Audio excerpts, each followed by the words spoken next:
sois le bienvenu. On se retrouve aujourd'hui pour une petite vidéo sur les ensembles quotients. Les ensembles quotients, c'est une notion qu'on aborde en général dans les études supérieures en mathématiques. C'est une notion assez délicate et je vais essayer de l'introduire très simplement. Et j'en veux pour preuve que la première partie de cette vidéo ne nécessite peut-être aucun prérequis. C'est une notion qui est accessible à un écolier. Et dans un second temps, je vais essayer de formaliser les intuitions qu'on aura développées dans la première partie de cette vidéo. Alors, pour mon histoire qui est accessible pour les écoliers, tout part d'une petite question.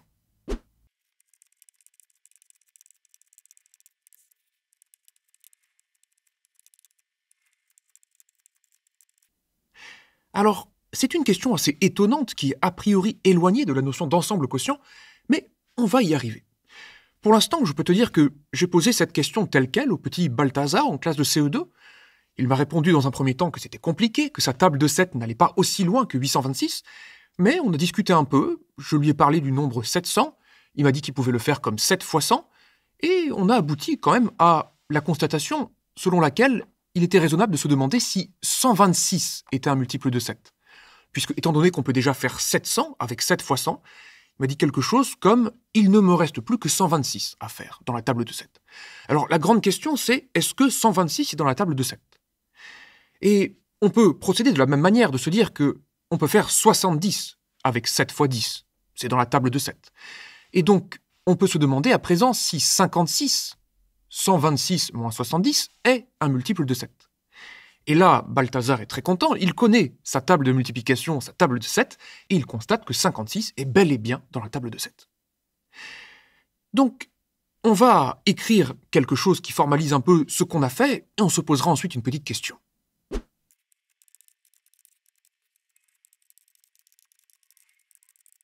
Question de Séraphin. Quel rapport avec les ensembles quotients ? Eh bien, je dirais à Séraphin que si ce qui m'intéresse est de répondre à la question « Est-ce que 826 est un multiple de 7 ?», je peux dire que 826 est tout autant un multiple de 7, que 126 est un multiple de 7, que 56 est un multiple de 7. Se poser la question avec 826, 126 et 56, la réponse sera exactement la même. Donc, sur le chemin de la construction des ensembles quotients, je vais retenir dans un premier temps que 826, 126 et 56 sont interchangeables. Je peux substituer un nombre à l'autre et j'aurai la même réponse. Alors, on peut essayer de faire la même chose pour le nombre 925, par exemple. Je te propose de te poser la question, l'entier 925 est-il un multiple de 7 ?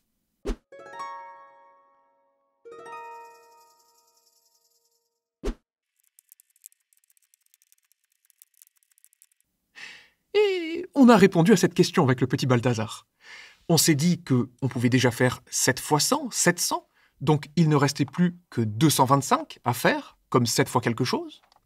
Ensuite, on s'est dit que 7 fois 3 égale 21, donc que 7 fois 30 égale 210. Et il ne restait plus que 15 à faire, comme multiple de 7. Et là, on se dit que 15 n'est pas dans la table de 7, et donc on peut répondre à cette question que non. 925 n'est pas un multiple de 7. Question de Séraphin. Quel rapport avec les ensembles quotients ? Et je vais répondre un peu de la même manière que tout à l'heure. Je vais dire que 925 est un multiple de 7, tout autant que 225 l'est, tout autant que 15 l'est, et même tout autant que 1 l'est. On aurait pu retrancher 14. De la même manière, ici, 56, j'aurais pu me dire je retranche 7 fois 8, et je peux me demander si 0 est un multiple de 7. En l'occurrence, oui, c'est 7 fois 0. Donc, j'attache de l'importance à cette qualité de nombres qui sont interchangeables. Lorsque je me pose une question, je réponds soit oui à tous les nombres, soit non à tous les nombres. Des nombres qui sont séparés d'un multiple de 7. Alors, une conjecture qu'on peut faire, c'est quelque chose qu'on voit, c'est qu'à force de retrancher des multiples de 7, on va toujours tomber, à la fin, sur un nombre qui est soit 0, 1, 2, 3, 4, 5 ou 6. En effet, si on a un nombre plus grand que 7, on pourra toujours retrancher 7 un certain nombre de fois pour tomber sur l'un des nombres que je viens de citer. Je vais écrire un peu ça, et ensuite on va voir arriver assez naturellement cette considération d'ensemble quotient.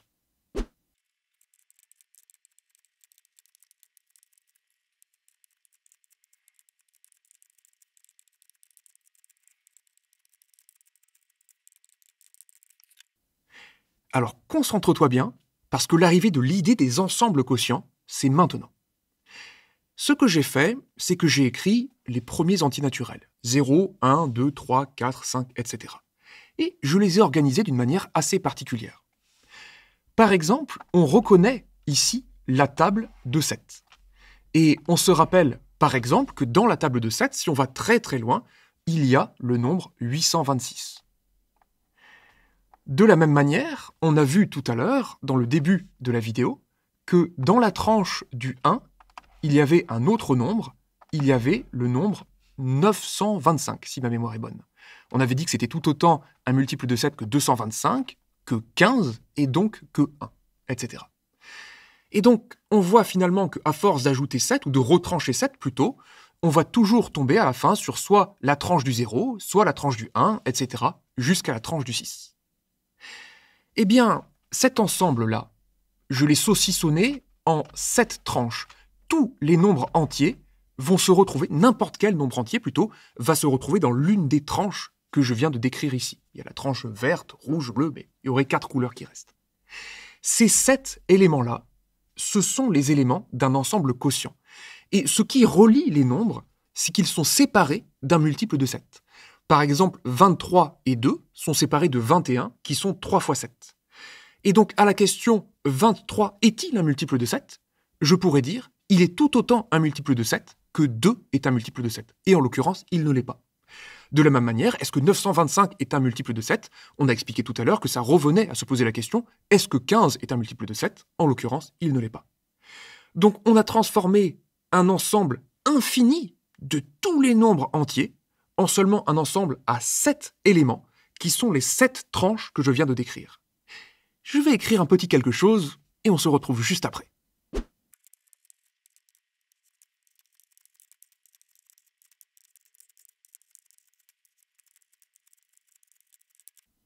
Et voilà mon petit récapitulatif. On est parti d'un ensemble infini, et je vais découper en fines lamelles, et j'en ai fait 7 tranches, des paquets de nombres à l'intérieur. C'est un exemple d'ensemble quotient. Alors, si tu es un écolier qui t'est perdu sur ma vidéo, et en particulier si tu es l'un de mes fils, sache que la vidéo va se corser un peu, parce que là j'ai donné une idée, et je vais essayer par la suite de présenter les techniques mathématiques qui permettent de formaliser et de généraliser ce que j'ai présenté. Cela dit, avant que tu partes, je tiens à te dire que les ensembles quotients, tu les manipules au quotidien sans même les savoir. Quand on parle de lundi, mardi ou mercredi, on désigne par un nom un ensemble de jours infinis qui s'appellent tous lundi. Quand on parle de l'hiver, on parle tout aussi bien de l'hiver de cette année que de l'hiver de l'année dernière et que de l'hiver de l'année suivante. Quand on parle de la note Do au piano, cette appellation Do désigne en fait un paquet de notes qui sont toutes séparées d'une ou plusieurs octaves. Donc on a l'habitude en fait de manipuler des ensembles quotients, mais on ne l'a jamais vraiment fait, on ne l'a jamais vraiment formalisé, et bien entendu c'est quelque chose qui attend en général très très longtemps, puisqu'on ne voit ça qu'après le baccalauréat. Maintenant, je vais passer aux choses sérieuses, et je vais essayer d'amener les concepts techniques qui permettent de formaliser les idées que je viens de présenter juste là. Question d'Achille. Je peine à voir l'intérêt de la manœuvre. Et c'est toujours un peu pareil en mathématiques, parce que là je m'apprête à présenter de la théorie, Achille se demande à juste titre pourquoi, et je vais répondre que c'est toujours la même chose. On va poser des fondements théoriques qui paraissent peut-être un peu lourds, mais ça permettra de donner un nom à des choses qu'on observe ici, là et là, ensuite d'avoir une appellation générale, donc qui les rassemble, et ça permet ensuite de généraliser tout ça. Alors, je parle ici dans l'abstraction, donc je vais donner à Achille quelque chose de très concret. Je vais montrer que ça permet, entre autres, des économies de papier. Je vais écrire un peu et je vais vendre ça juste après.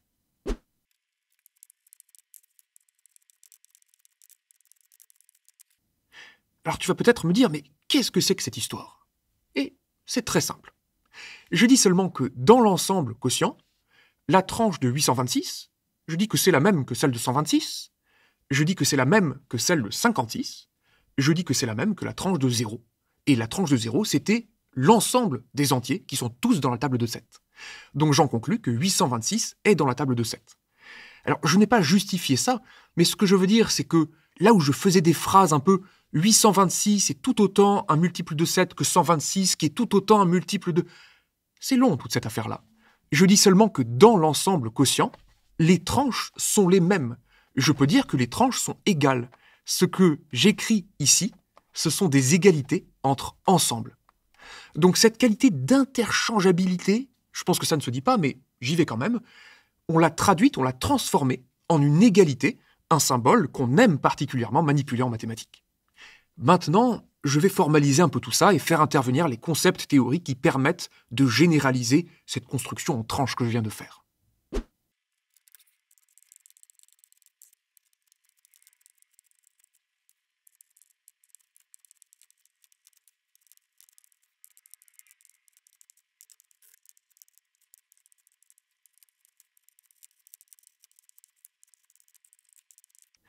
Voilà, c'est la première moitié de la formalisation qui va nous mener jusqu'à la notion d'ensemble quotient.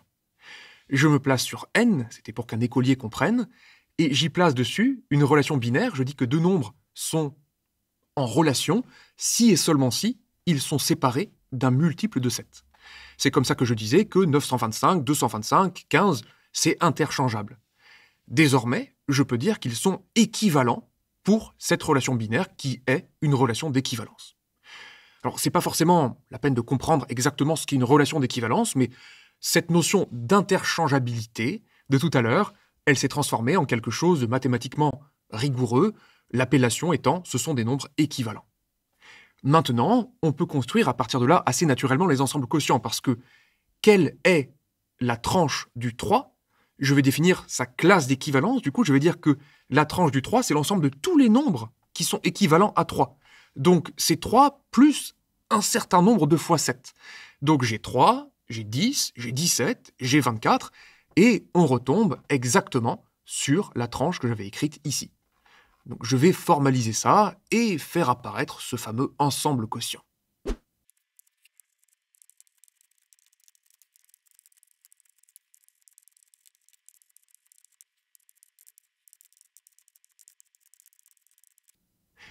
Voilà, donc ça c'est ce que je viens de dire, c'est l'exemple que je viens de donner. Ce qu'on appelait tranche tout à l'heure pour l'écolier, c'est une classe d'équivalence pour cette relation d'équivalence-là. Et qu'est-ce que c'est une classe d'équivalence d'un élément ? Eh bien, c'est l'ensemble de tous les éléments de l'ensemble de départ, en l'occurrence l'ensemble des antinaturels, qui sont équivalents ici à 3. Et donc, il y a 3 et tout ce qui est 3 plus un multiple de 7. 3, 10, 17, 24, etc. Et je vais conclure en disant que l'ensemble quotient, c'est l'ensemble de toutes les classes d'équivalence pour cette relation. Et ici, il y en a 7, la tranche du 0, la tranche du 1, et ainsi de suite.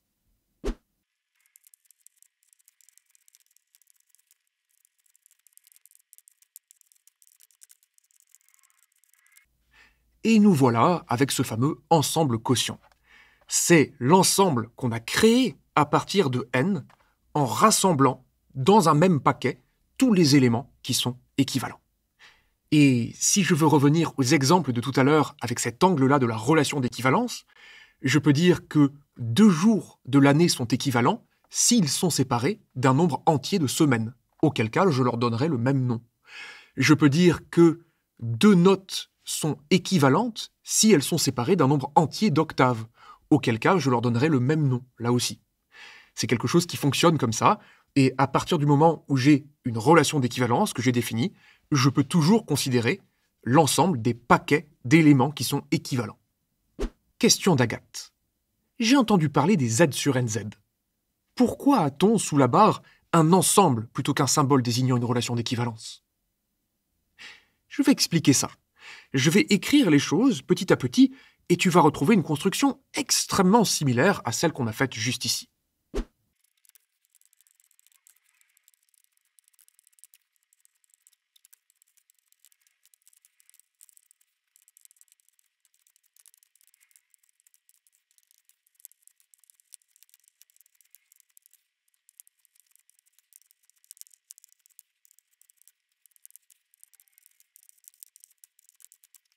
Question de Perceval. Pourquoi préférer une notation à une autre ? Alors effectivement, on aurait pu noter l'ensemble des paquets, l'ensemble des tranches comme Z sur ce petit symbole ici. Sauf que le tableau est parfaitement disposé pour qu'on puisse répondre à la question. Ici, quand je désigne n sur le tilde qu'il y a là, eh bien je ne me rappelle plus de la relation d'équivalence. Alors je sais que c'était être séparé par un multiple de 7, mais si j'ai oublié, je n'ai aucun moyen de m'en rappeler. Au contraire, lorsque je note z sur nz, eh bien, je sais que la relation d'équivalence, c'est être séparé d'un élément de nz, c'est-à-dire être séparé d'un multiple de n.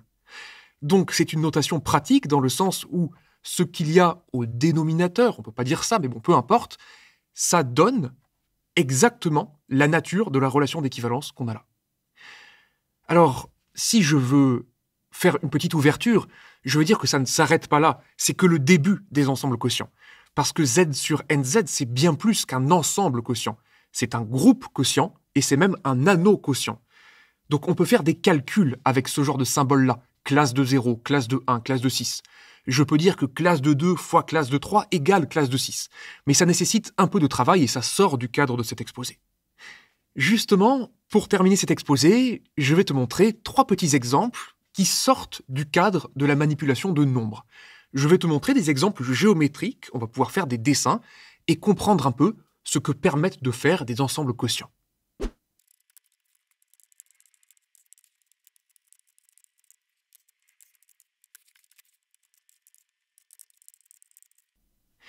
Ça, c'est un carré.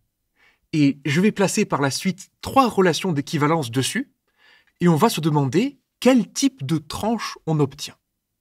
Je commence par une relation d'équivalence très simple. Et voici la première. Donc c'est une relation d'équivalence très simple, je dis que 2 éléments du carré sont équivalents si c'est exactement le même point. Qu'est-ce que ça donne cette affaire au niveau des tranches ?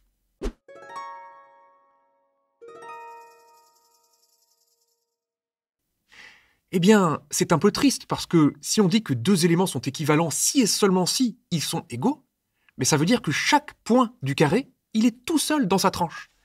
Donc finalement, quand on dit C sur relation d'équivalence, eh bien, c'est un ensemble qui contient autant de singletons que les éléments de C, mais dans ces singletons, il y a à chaque fois un seul point.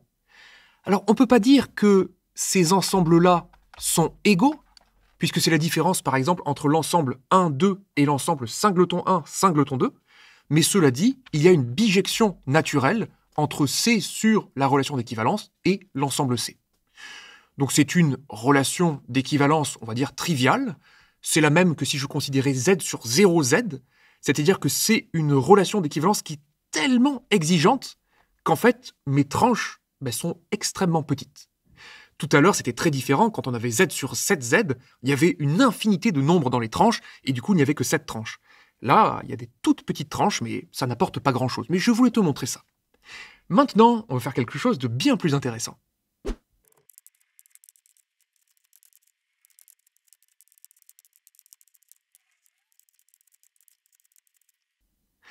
Alors voilà une relation d'équivalence un peu plus complexe que la première. Je dis que 2 points du carré sont équivalents si et seulement si soit ils sont égaux, soit les abscisses des points U et V sont séparées de 1 et les ordonnées sont égales. Donc étant donné que les abscisses peuvent être entre 0 et 1, être séparées de 1, ça veut dire que l'une, par exemple, vaudrait 0, que l'autre vaudrait 1 et que les points seraient sur la même ordonnée. Qu'est-ce que ça donne au niveau des tranches et surtout à quoi pourrait ressembler l'ensemble quotient? Un ensemble où ce type-là est seul dans sa tranche, en plein centre du carré, mais où un point ici est dans la même tranche que celui qu'il y a là.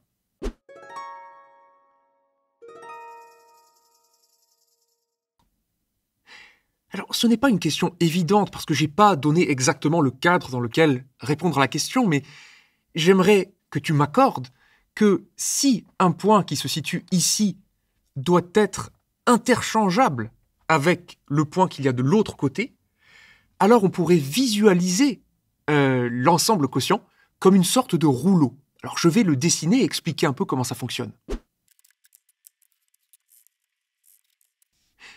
Alors voilà, ça vaut ce que ça vaut, mais je me dis que si je veux rendre interchangeables les points de part et d'autre qui ont même ordonnée, ça correspond à recoller ce bord sur celui-là. Et donc on imagine que ça c'est un carré que j'ai fermé finalement, et la couture je l'ai faite apparaître juste là. Donc on obtiendrait une sorte de rouleau, et je pourrais l'interpréter dans un sens comme un ensemble quotient. Alors il faudrait parler un peu de topologie ici, encore une fois c'est hors sujet, mais ça nous donne une idée qu'on peut créer à partir d'une forme géométrique d'autres formes géométriques naturellement comme des ensembles quotients. On va en faire une petite dernière qui est assez amusante, je vais modifier un peu cette relation d'équivalence et on va obtenir autre chose. Et ce sera le dernier exemple de cette vidéo. Je dis que deux points du carré sont équivalents si et seulement si soit ils sont égaux, soit leurs abscisses sont séparées d'une unité, donc on a deux points qui sont de part et d'autre du carré, mais si les ordonnées sont symétriques par rapport à 1/2, c'est-à-dire que ce point, il est tout seul, le pauvre, dans sa classe d'équivalence, mais que ce point, par exemple, est identifié à celui-là, il est dans la même tranche. Ce point qu'il y a juste là est dans la même classe d'équivalence que celui-là. Donc je vais peut-être essayer d'indiquer comment les points sont appariés dans l'ensemble quotient. Maintenant, je te pose la même question que tout à l'heure. Si je voulais visualiser, si je voulais rattacher ce point à celui-là, ce point à celui-là, et ainsi de suite, quelle forme géométrique finirais-je par obtenir ?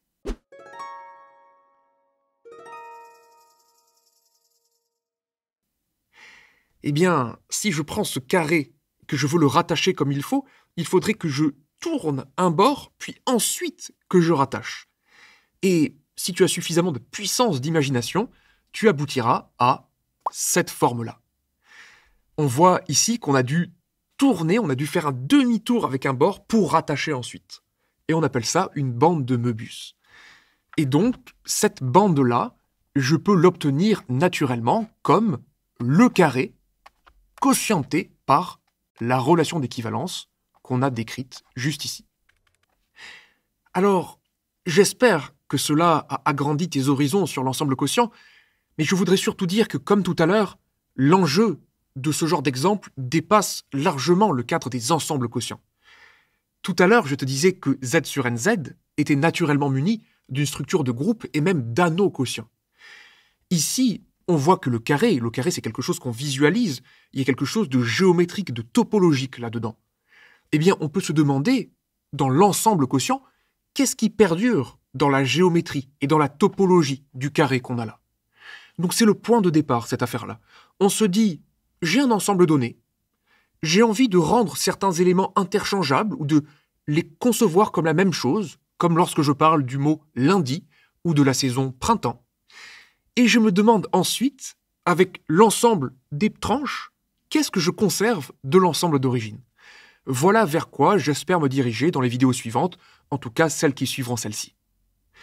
Pour terminer, si tu as apprécié mes explications, je t'invite à faire un tour sur mon site internet et à découvrir toutes les formations que je fais apparaître un peu plus haut. Si tu veux apprendre à aborder un exercice avec méthode, si tu veux apprendre à travailler ton cours de manière efficace, si tu veux apprendre à raisonner, à rédiger convenablement, si tu veux apprendre à progresser en calcul, eh bien j'ai conçu plusieurs formations fondamentales qui, j'en suis sûr, te feront progresser énormément. En attendant, j'espère que cette émission t'a plu, je te souhaite une excellente journée et je te dis à la prochaine.